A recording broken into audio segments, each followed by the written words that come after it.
আজকে আমি গোপালের জন্য একটি পদ্ম ফুলের আসন তৈরি করেছি খুব সহজ পদ্ধতিতে। প্রথমে 5 ইঞ্চি মাপ নিয়ে কাপড়ের উপরে দাগ দিয়ে নিলাম। কাপড়ের উপরে দাগ দিয়ে নেব 5 ইঞ্চি, চারোদিকে 5 ইঞ্চি দাগ হবে।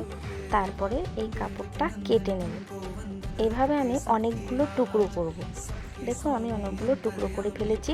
এবার টুকরোগুলো দিয়ে আমি পাপড়ি তৈরি করব পদ্ম ফুলের।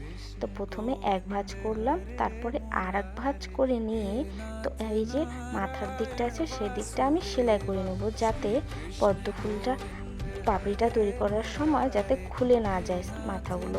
তারপরে এভাবে আস্তে আস্তে আমি কুচি করে নিলাম।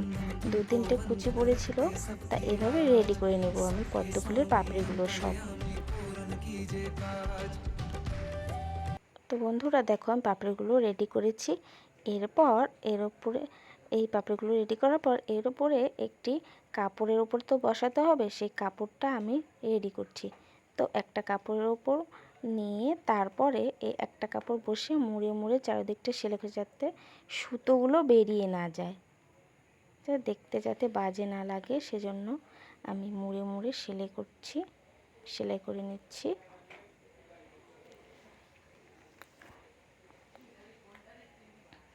আমার মোড়ানো হয়ে গেছে। এবার আমি যে পাপড়িগুলো রেডি করেছি সেগুলো আমি এক এক করে এখানে বসিয়ে দিচ্ছি।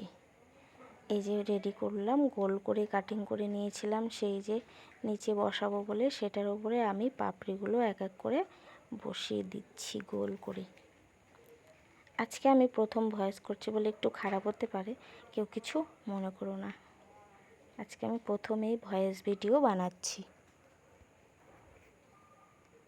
এই পাপড়িগুলো রেডি হয়ে যাবে, যাওয়ার পর এর উপরে একটা যে কাপড় রেখেছিলাম সেটি আমি লাগিয়ে নেব। তারপর তার উপরে লেস লাগিয়ে নেব। এই যে এভাবে দেখো, এভাবে আমি উপরে কাপড়টা লাগিয়ে নিয়েছি। এরপর এর উপরে লেস লাগিয়ে আমি পদ্ম ফুলের গোপালের আসনটি তৈরি করে ফেলেছি। বন্ধুরা বলবে কেমন হয়েছে এই পদ্ম ফুলের আসনটি গোপালের জন্য। তোমরাও বাড়িতে বানাতে পারো এভাবে পদ্ম ফুলের আসনটা।